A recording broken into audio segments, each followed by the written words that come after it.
Hello everyone, कैसे हो आप लोग। आशा करता हूँ आप सब लोग अच्छे होंगे। आज मैं सभी के लिए मॉडर्न इंडियन हिस्ट्री की एमसीक्यू सीरीज़ शुरू करने जा रहा हूँ, जिसमें हम एमसीक्यूज़ को भी डिस्कस करेंगे और साथ उनसे रिलेटेड फैक्ट्स को भी डिस्कस करेंगे, ताकि आपको ओवरऑल हर एक टॉपिक की इन्फॉर्मेशन मिल सके। तो हम इस सीरीज़ में करेंगे क्या, मैं हर एक जो टॉपिक है उसको पूरा टॉपिक वाइज कवर करूँगा और उनसे रिलेटेड एमसीक्यू डिस्कस करूंगा। चाहे इसमें एमसीक्यूज़ हमें 100 बने, 200 बने, जितने भी एमसीक्यूज़ बनेंगे हम उन सभी को डिस्कस करेंगे। अगर आपको ये मेरा प्रयास पसंद आ रहा हो तो वीडियो को लाइक कर दें, शेयर करें और सब्सक्राइब करें, ताकि मेरे को भी और ज़्यादा मोटिवेशन मिल सके, मैं और ज़्यादा बढ़िया से बढ़िया क्वेश्चन आपके लिए लेके आता रहूँ। देखिए, जो हमारे क्वेश्चन रहेंगे वो बाईलिंगुअल रहेंगे, दोनों लैंग्वेजेस में रहेंगे, ताकि जो हर एक बच्चा है जिसको हिंदी और इंग्लिश दोनों में चाहिए क्वेश्चंस, तो वो उसको आसानी से पढ़ सके। चलिए स्टार्ट करते हैं आज की वीडियो को। तो first question is, who is regarded as the father of modern India, मतलब आधुनिक भारत का निर्माता किसे माना जाता है। Option number is M G Ranade, B is Mahatma Gandhi, C is Keshav Chandra Sen और डी इज राजा राम मोहन रॉय। यहाँ पर क्या हो जाएगा, हमारा option number D will be the right answer, कि जो राजा राम मोहन रॉय है उनको आधुनिक भारत का निर्माता माना जाता है।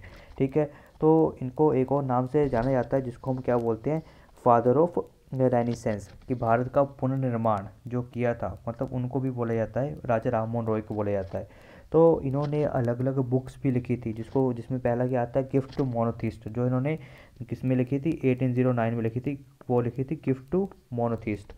अब इसके बाद इन्होंने 1820 में एक और बुक लिखी थी, जिसको क्या बोलते हैं, परसेप्ट ऑफ जीसस, जिसमें इन्होंने बोला था कि हमें किसी भी धर्म के ऊपर ब्लाइंडली विश्वास नहीं करना चाहिए। तो ये इनकी कुछ इंपॉर्टेंट बुक्स है जो आपको ध्यान में रखनी है। यहाँ पर जो ऑप्शन नंबर डी है will be the right answer. अब मूव करते हैं क्वेश्चन नंबर 2 के ऊपर। तो क्वेश्चन नंबर 2 में भी देखो क्या पूछा हुआ है, जो महार सत्याग्रह है, हु लेड महार सत्याग्रह, जो महार सत्याग्रह का नेतृत्व किसने किया था। तो देखो, आपको फोटो से देख के पता लग रहा होगा। Option number A is Mahatma Gandhi, B is doctor Bhimrao Ambedkar, C is Acharya Vinoba Bhave और डी इज बाल गंगाधर तिलक। तो देखो, यहाँ पर जो हमारा ऑप्शन नंबर बी है, that is doctor B R Ambedkar, तो इन्होंने महाड़ सत्याग्रह का नेतृत्व किया था। ठीक है, तो ये option number B will be the right answer. अब मूव करते हैं क्वेश्चन नंबर 3 की तरफ। क्वेश्चन नंबर 3 में देखिए क्या पूछा हुआ है, who among the following has written Gulamgiri. देखो पूछा हुआ है कि निम्नलिखित में से गुलामगिरी किसने लिखी है। Option number A Ishwar Chandra Vidyasagar, B is Acharya Vinoba Bhave, C is Jyotiba Phule और डी इज दद्दू दयाल। तो यहाँ पर जो हमारा ऑप्शन नंबर सी है, गुलामगिरी बुक्स जो बुक है वो किसने लिखी है, ज्योतिबा फुले जी ने लिखी है। आपको पिक्चर्स की हेल्प से मैं दिखाने की कोशिश कर रहा हूँ, ताकि आपको थोड़ा सा दिमाग में भी एक पिक्चर बन सके किसने क्या क्या बोला था। तो गुलामगिरी किसने लिखी थी, ज्योतिबा फुले जी ने लिखी थी। अब मूव करते हैं क्वेश्चन नंबर 4 की तरफ। क्वेश्चन नंबर 4 में पूछा हुआ है, who among the following is known to have founded academic association, कि इनमें से किसने एक अकेडमिक संघ की स्थापना की थी। तो option number is Henry Vivian Derozio, B is Madhusudan Datta, C is Madan Mohan Taralankar और डी इज सुरेंद्र नाथ टैगोर। तो बताइए यहाँ पर कि एकेडमिक एसोसिएशन की स्थापना किसने की थी। तो यहाँ पर जो हमारा ऑप्शन नंबर ए है, जिसका बोलते हैं हेनरी विवियन डोरोजियो, तो इन्होंने क्या किया था, यंग बंगाल मूवमेंट की जो स्थापना की थी। ठीक है, जो यंग बंगाल मूवमेंट शुरू किया था वो किन्होंने किया था, हेनरी विवियन डोरोजियो ने ही किया था। ठीक है, तो इन्होंने क्या किया था, यंग बंगाल मूवमेंट की स्थापना की थी। तो option number A will be the right answer. Question number 5 की बात करते हैं। तो बोला कि गो बैक टू वेदास, की वेदों की तरफ लौटो। Who among the following gave this motto, कि ये मोटो किसने दिया था कि वेदों की ओर चलो। तो option number A Swami Vivekananda, B Swami Dayanand, C is Swami Ramakrishna Paramhansa और D is none of the above. तो देखो किसने बोला था वेदों की ओर चलो। तो यहाँ पर जो ऑप्शन नंबर बी है, Swami Dayanand. Option number B will be the right answer. Dayanand ji ने बोला था कि वेदों की तरफ चलो, कि अपने जो पुराना सब जो संस्कृति कल्चर है उसको पढ़ो, उसको देखो कि वहाँ पर कितना कुछ छुपा हुआ है, उसको जानने की कोशिश करो। Option number B will be the right answer. अब मूव करते हैं। अब यहाँ पर आपको कंसेप्चुअल, मतलब यहाँ पर स्टेटमेंट रिलेटेड क्वेश्चन भी पूछे जा सकते हैं। क्वेश्चन नंबर 6 में देखिए क्या बोला हुआ है, which statement with regard to Raja Ram Mohan Roy is correct, कि राजा राम मोहन रॉय के संबंध में यहाँ पर कौन सी जो स्टेटमेंट है वो सही है। पहले स्टेटमेंट में बोला हुआ है, he wrote the gift of monotheist, कि गिफ्ट ऑफ मोनोथिस्ट बुक इन्होंने लिखी थी। तो ये बिल्कुल राइट आंसर है, मतलब फर्स्ट स्टेटमेंट सही है। आगे बोला है कि ही फाउंडेड ब्रह्मो समाज, तो ये देखो ये भी बिल्कुल सही है, ब्रह्मो समाज की इन्होंने स्थापना की थी। तो देखो ब्रह्मो समाज की जो स्थापना की थी वो कब हुई थी, कब हुई थी ब्रह्मो समाज की स्थापना? तो देखो ब्रह्मो समाज की जो स्थापना हुई थी वो हुई थी 1828 में, ब्रह्मो समाज की स्थापना करी थी राजा राममोहन राय जी ने। तीसरा था ही स्टार्टेड आत्मीय सभा, तो आत्मीय सभा को भी इन्होंने स्टार्ट किया था, कब किया था? 1814 में आत्मीय सभा की स्थापना हुई थी। ही पब्लिश द प्रेसेप्ट ऑफ जीसस, तो देखो यहाँ से प्रेसेप्ट ऑफ जीसस भी इन्होंने लिखा था 1820 में, और ये जो गिफ्ट मोन्टी से लिखी थी वो लिखी थी 1809 में। तो देखो यहाँ से आपको एक ही क्वेश्चन से 4-5 क्वेश्चन क्लियर हो चुके हैं कि इन्होंने ये तो पहले ये सारी चीज़ें करी हैं कि गिफ्ट मोन्टीस भी इन्होंने लिखी है, ब्रह्मो समाज की स्थापना भी इन्होंने की है। आत्मीय सभा, आत्मीय सभा का मतलब क्या होता है? फ्रेंड्स ऑफ सोसाइटी, ठीक है, जहाँ पे इन्होंने बताया था कि हमें क्या करना चाहिए, कि जो बहुत सारे भगवान के भी विश्वास नहीं रखना चाहिए, मतलब कि ये एक बोलते थे कि एक ही भगवान है, वो निरंकार है, उसी को मानो, ठीक है, बहुत सारा आइडल भगवान मूर्तियों के पीछे ना भागो। तो ये इनका मेन मोटिव था। परसेप्ट ऑफ जीसस में इन्होंने बोला था कि हमें अंधभक्त नहीं बनना चाहिए, अंधाधुंध किसी के ऊपर विश्वास नहीं करना चाहिए, हमें रीज़न और लॉजिक, ठीक है, किसी भी चीज़ को देख परख के, ठीक है, जिसके पीछे लगता है कि कोई ना कोई लॉजिक है उसके बेस चलना चाहिए। तो इसके अकॉर्डिंग जो हमारा ऑप्शन नंबर डी है, मतलब ऑल ऑफ दी अबव, कि यहाँ पर सारी स्टेटमेंट्स क्या हैं? बिल्कुल सही हैं। तो यहाँ पर all of the above will be the right answer. So move करते हैं नेक्स्ट क्वेश्चन की तरफ, क्वेश्चन नंबर 7। अब देखो 7 में क्या पूछा हुआ है? The correct chronological order of the given organisation, हमें जो अलग अलग ऑर्गेनाइजेशन है वो कौन कौन से टाइम पे आई थी उसके बारे में बताना है। सो ऑप्शन नंबर ए में बोला हुआ है कि पहले ब्रह्मो समाज आया था, फिर आर्य समाज, और फिर मद्रास महाजन सभा, उसके बाद ब्रह्मो समाज, मद्रास महाजन सभा, आर्य समाज। सो देखो अगर आपको डेट इनकी याद है तो देखो, अगर सबसे पहले अगर मैं देखूं कि ब्रह्मो समाज जो ब्रह्मो सभा है वो कब आई थी, तो वो कब आई थी? 1828 में ब्रह्मो सभा की स्थापना करी थी राजा राममोहन रॉय ने, ठीक है। अगर हम बात करते हैं आर्य समाज की और बात करते हैं मद्रास महाजन सभा की, तो देखो आर्य समाज की स्थापना कब हुई थी? 1875 में, और सेम ही डेट है ये थियोसॉफिकल सोसाइटी की। तो आपको एक ही जो ईयर्स में आर्य समाज की स्थापना हुई थी और उसकी जो थियोसॉफिकल सोसाइटी उसकी स्थापना भी 1875 में हुई थी, और जो मद्रास महाजन सभा है इसकी जो स्थापना हुई थी वो 1884 में हुई थी। तो देखो यहाँ पर जो ऑप्शन नंबर है यही करेक्ट हमारा क्रोनोलॉजिकल सीक्वेंस हो जाएगा कि पहले ब्रह्मो सभा की स्थापना हुई थी, फिर आर्य समाज, और फिर मद्रास महाजन सभा। So option number A will be the right answer. अब मूव करते हैं नेक्स्ट क्वेश्चन की तरफ।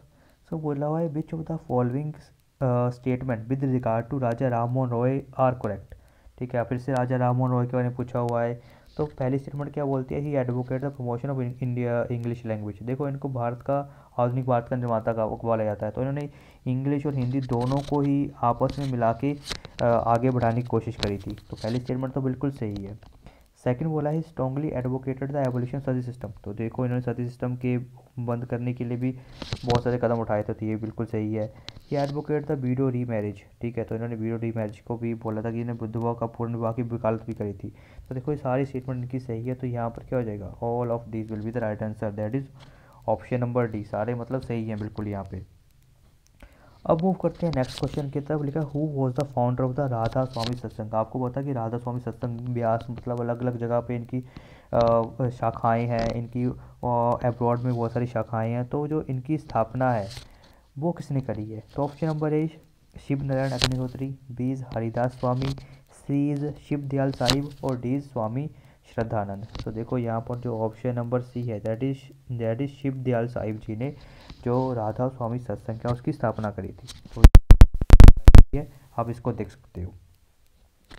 अब मूव करते हैं क्वेश्चन नंबर 10 की तरफ। तो बोला है कि which of the following statement are और इज करेक्ट, तो इसमें बोला है कि after Raja Mohan Roy's death in 1883 Devendranath Tagore become the leader of Brahmo Samaj, तो जब 1883 में राजा राममोहन रॉय की डेथ हो गई थी तो जो देवेंद्रनाथ टैगोर थे वो बन गए थे लीडर ऑफ द ब्रह्मो समाज। ये बिल्कुल सही स्टेटमेंट है, पहली स्टेटमेंट तो सही है।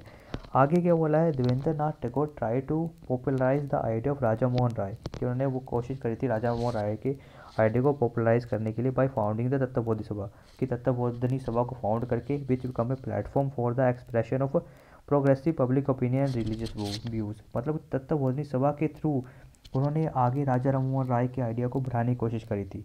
तो देखो तत्वबोधनी सभा तो पहले उन्होंने इस्टेब्लिश की थी राजा देवेंद्रनाथ टैगोर ने, उसके बाद उन्होंने इसको जो उनकी सभा थी ब्रह्मो समाज थे उसको ही उन्होंने आगे बढ़ाना शुरू किया था। तो तत्वबोधनी सभा से तो उन्होंने इसका कोई लेना देना नहीं है, तो ये स्टेटमेंट गलत हो जाएगी। तो यहाँ पर जो ऑप्शन नंबर 1 है, only 1 will be the right answer.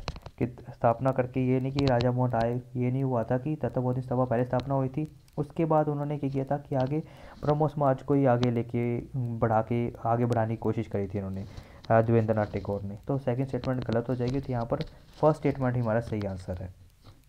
अब मूव करते हैं क्वेश्चन नंबर 11 की तरफ। तो पूछा हुआ है कि which of the following statement are correct regarding the Brahmo Samaj. तो ब्रह्मो समाज से रिलेटेड यहाँ पर बोला है कि कौन सी स्टेटमेंट सही है। It denied the need for a priestly class for interpreting the religious text. कि मतलब इसने धार्मिक ग्रंथों की व्याख्या करने के लिए पुजारी वर्ग की आवश्यकता को निरंकार, मतलब बोला कि अगर धार्मिक ग्रंथों की हमें उनको डिस्क्राइब करना है, व्याख्या करनी है, तो उसमें पुजारी वर्ग की आवश्यकता नहीं है।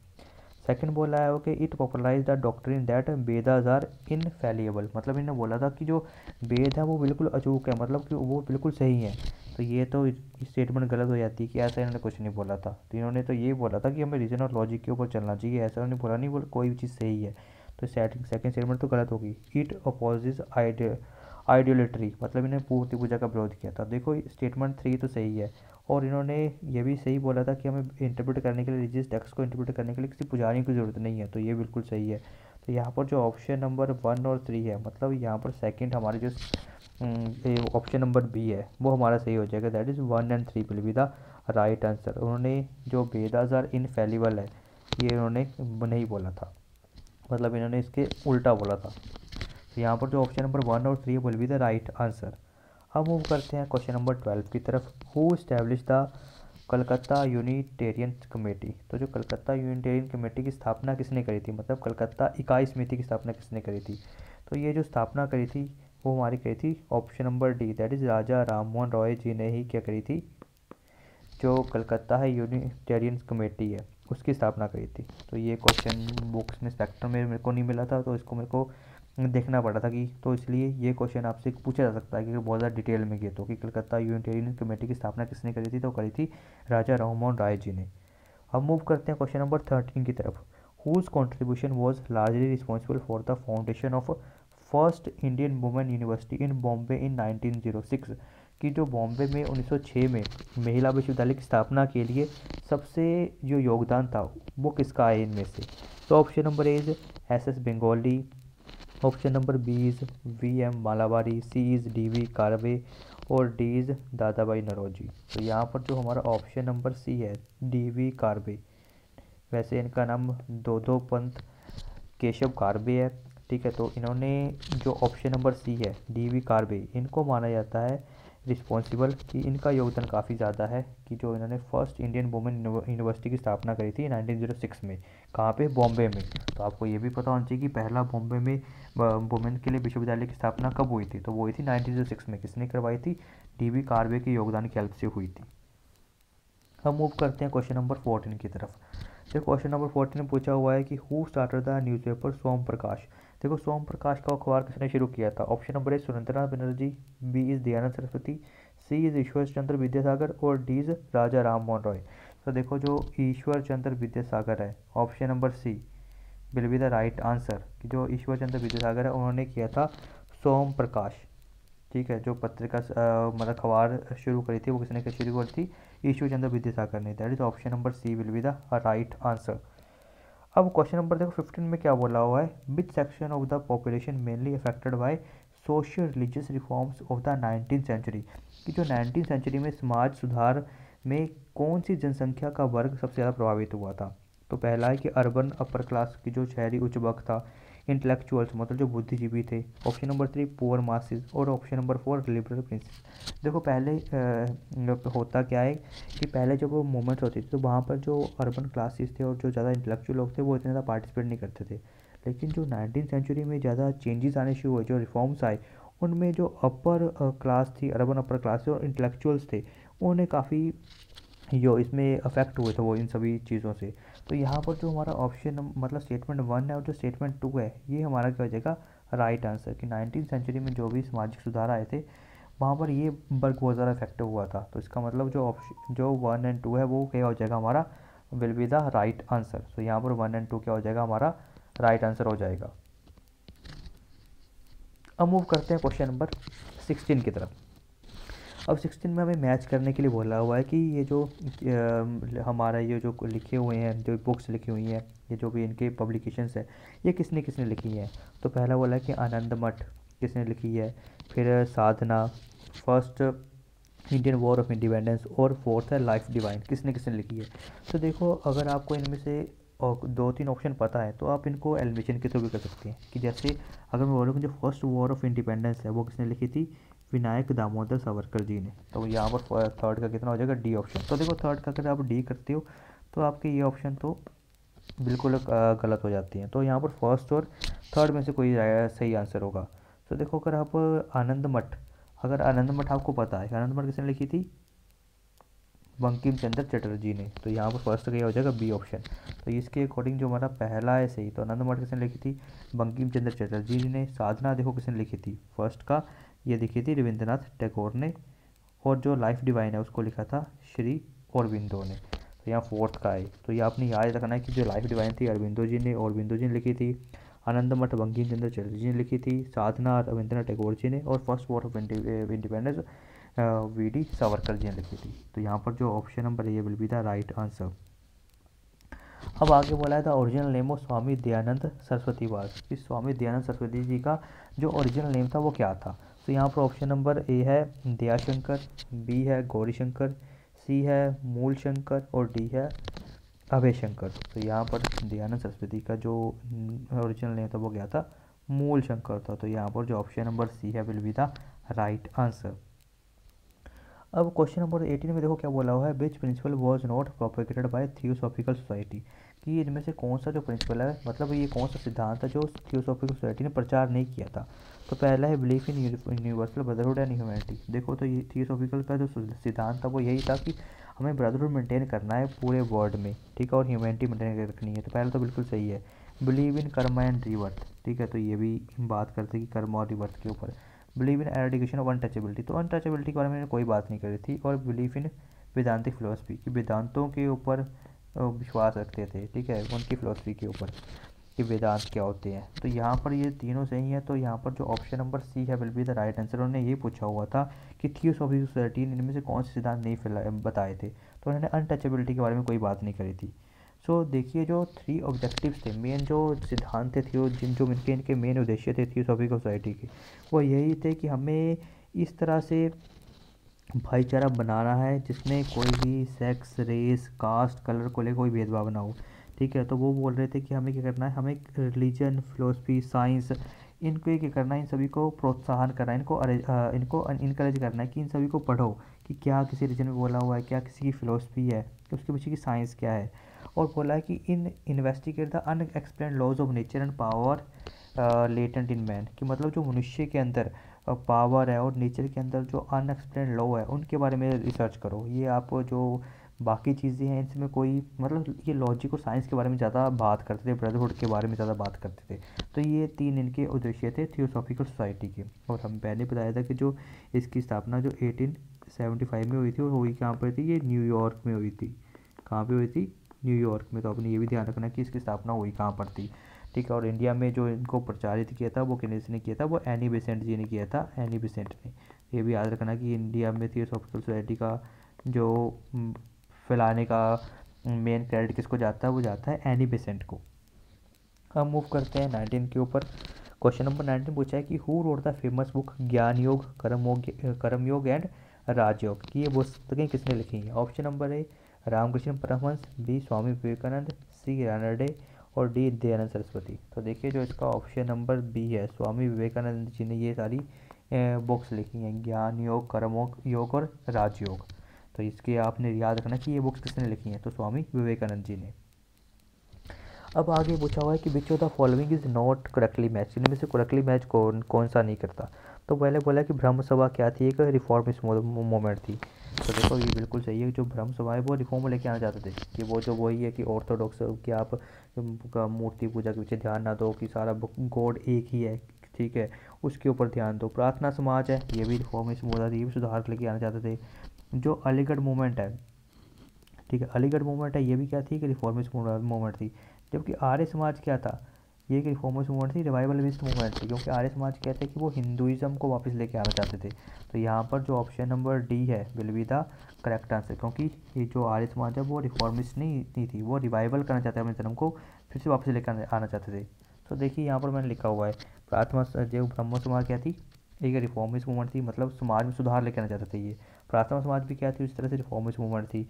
अलीगढ़ मूवमेंट भी क्या थी, रिफॉर्मिस्ट थी। आर्य समाज क्या थी, रिवाइवलिस्ट मूवमेंट थी, रिवाइवल करना चाहते थे अपने पुराने कल्चर को। जो थियोसॉफिकल सोसाइटी थी वो भी रिवाइवल करना चाहते थे, ब्रदरहुड को।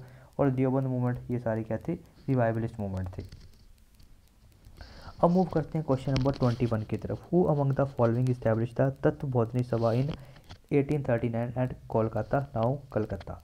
तो किसने इस्टेब्लिश करी थी, किसने स्थापना करी थी तत्वबोधिनी सभा की 1839 में। तो देखो यहाँ से आपको लग गया पता कि तत्वबोधिनी सभा कब स्थापित हुई थी, 1839 में। तो यहाँ पर जो ऑप्शन नंबर ए बोला Keshav Chandra Sen, B is Devendra Nath Tagore, C is Ram Mohan Roy और डी इज शिवनाथ सारसी। तो यहाँ पर देखो जो ऑप्शन नंबर बी है देवेंद्र नाथ टैगोर ने की थी तत्वबोधिनी सभा की स्थापना। उसके बाद इन्होंने फिर ब्रह्मो सभा को मतलब अपना लिया था। फिर बाद में इन्होंने केशव चंद्र सेन जी को आचार्य बनाया था, बट 1865 में क्या हुआ था, आचार्य के पद से हटा दिया था केशव चंद्र सेन को।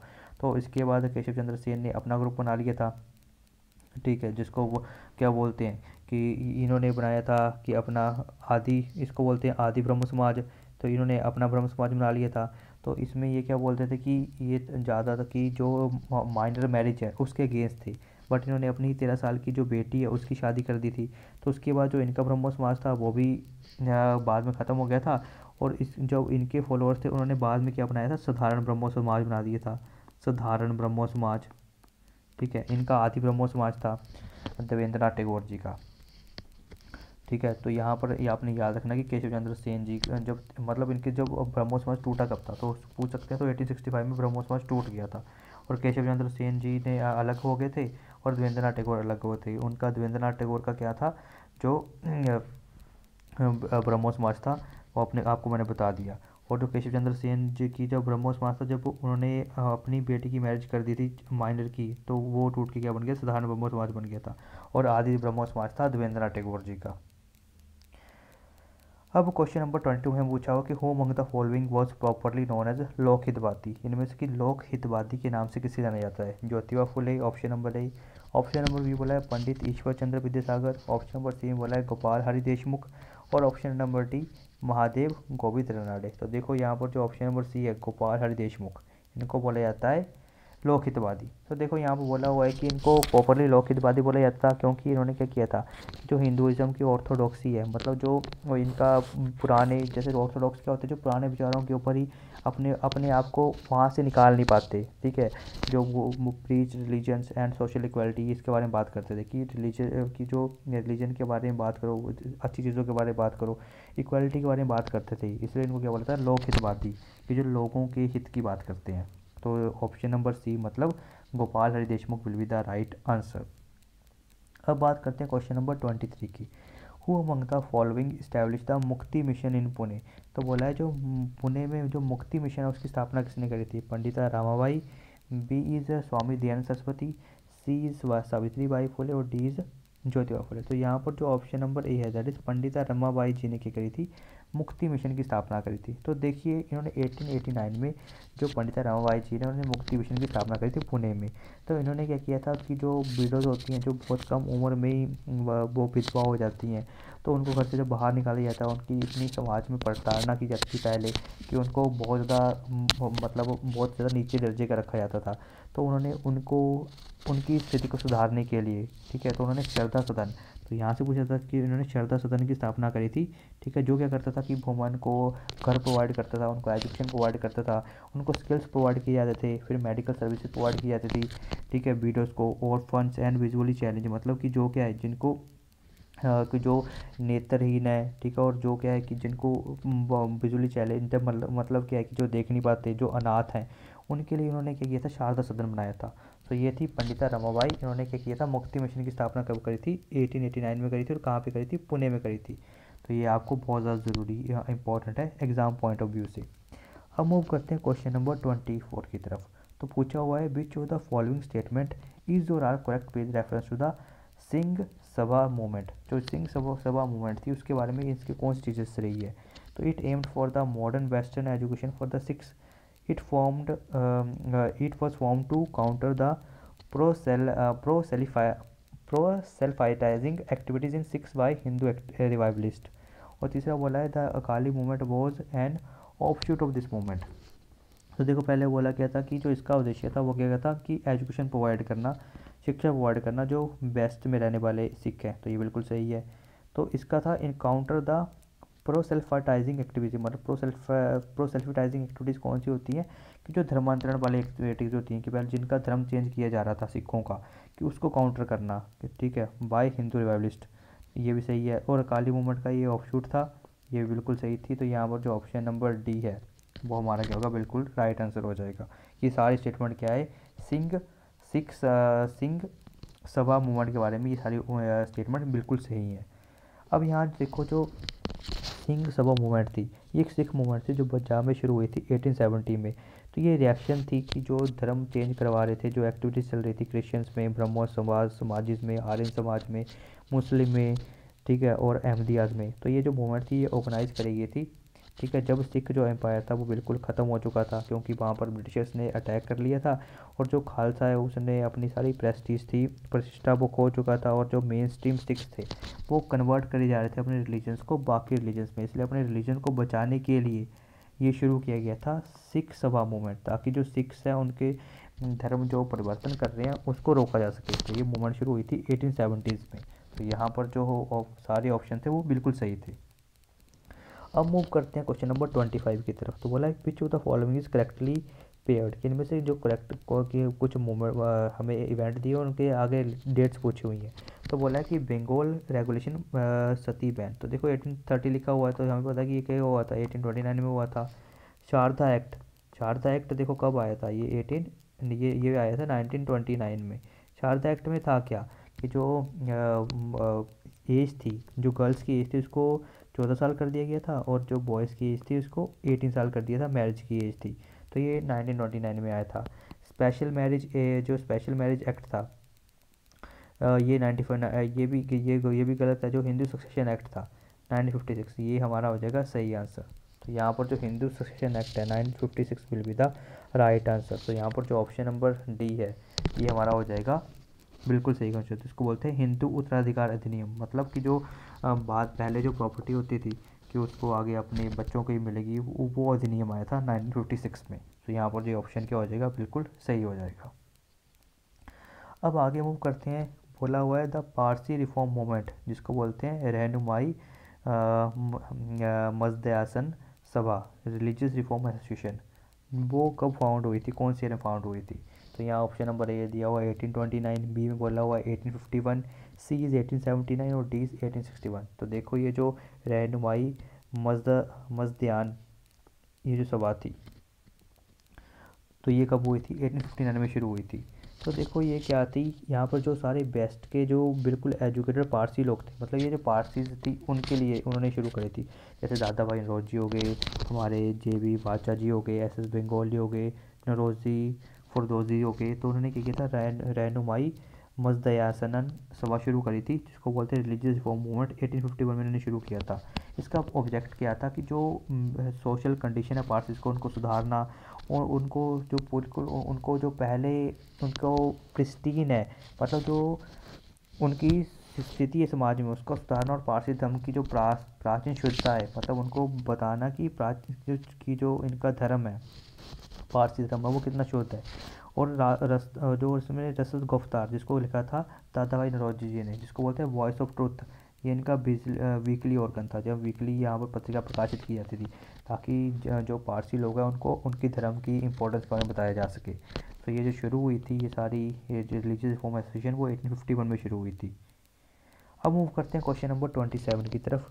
तो who among the following founded the Nirankari movement. तो बोलते हैं जो निरंकारी मूवमेंट है उसको इसने शुरू किया था। तो option number is Baba Dayal Das, B is Baba Ram Singh, C is Mohammad Hasan और डी जगत मित्रा। तो यहाँ पर जो ऑप्शन नंबर है बाबा दयाल दास, इन्होंने क्या किया था, निरंकारी मूवमेंट शुरू की थी।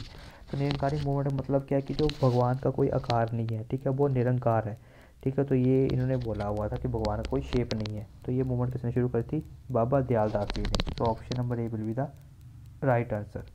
अब मूव करते हैं क्वेश्चन नंबर 28 की तरफ। तो बोला है who among the following founder the Namdhari movement. तो ये जो नामधारी मूवमेंट है ये शुरू करी थी ऑप्शन नंबर बी बाबा राम सिंह जी ने। ठीक है। तो नामधारी लोग जैसे वाइट कपड़े बांटते हैं, मीट डालते हैं ये, ठीक है, और ये मीट वगैरह नहीं खाते हैं। तो यहाँ पर जो ऑप्शन नंबर बी है will be the right answer. अब मूव करते हैं क्वेश्चन नंबर 29 की तरफ। तो बोला है कि which of the following statement is not correct, कि इनमें से कौन सा स्टेटमेंट करेक्ट नहीं है। तो पहला बोला है कि राजा राम मोहन रॉय सेटअप ब्रह्मो सभा इन 1828। ये तो बिल्कुल ठीक है। Brahmo Sabha forbade idol worship and discarded meaningless rites and rituals. तो ये क्या बोलते थे कि मूर्ति पूजा को पसंद कर दिया था, और बोलते थे जो बिना किसी लॉजिक और रीजनिंग के जो हम वो संस्कारों को मानते आ रहे हैं, अनुष्ठान करते रहते हैं, उनको भी त्याग देना चाहिए। ये बिल्कुल सही था। Raja Ram Mohan work to abolish child marriage, मतलब इन्होंने चाइल्ड मैरिज को ख़त्म करने के लिए काम किया था। तो ये तो गलत है। और सती प्रथा को इन्होंने एबॉलिश किया था 1929 में। ये बिल्कुल सही है। तो यहाँ पर जो ऑप्शन नंबर सी है कि इन्होंने चाइल्ड मैरिज को एबॉलिश करने के लिए काम किया था, इन्होंने विडो री मैरिज के लिए काम किया था। तो यहाँ पर जो ऑप्शन नंबर सी है will be the right answer. So आज का जो हमारा लास्ट क्वेश्चन है, बोला हुआ है who of the following leaders is not associated with ब्रह्म सभा, कि इनमें से कौन सा जो ब्रह्म सभा से रिलेटेड नहीं है। तो बोला है देवेंद्र नाथ टैगोर। देखो ये तो जो राजा राम मोहन रॉय के पास ब्रह्म सभा को बढ़ाने का काम उन्होंने किया था। केशव चंद्र सेन भी ब्रह्म सभा का बहुत इंपॉर्टेंट पार्ट थे। आगे बोला है कि राजा राम मोहन राय, ये भी ब्रह्म सभा के, ये तो बिल्कुल फाउंडर ही थे। अब है आत्माराम पांडुरंग। तो जो आत्माराम पांडुरंग थे, इनका ये ब्रह्मो सभा से एसोसिएट नहीं थे। तो यहाँ पर जो ऑप्शन नंबर डी है will be the right answer. So ये थे हमारे आज के 30 क्वेश्चंस। आशा करता हूँ कि आपको ये क्वेश्चंस देख के काफ़ी इन्फॉर्मेशन मिली होगी। अगर वीडियो पसंद आई हुई तो लाइक करें, शेयर करें और सब्सक्राइब करें। इसके बाद क्वेश्चंस का लेवल बढ़ता जाएगा। हम आगे आने वाले जो रिफॉर्म मूवमेंट्स होंगी, जैसे आर्य समाज हो गया, हमारा देवबंद मूवमेंट हो गया, जो भी सारे आगे जिनके क्वेश्चंस बनते हैं उन सभी को डिस्कस करेंगे। So thanks for watching. मिलते हैं अगली वीडियो में। Thank you.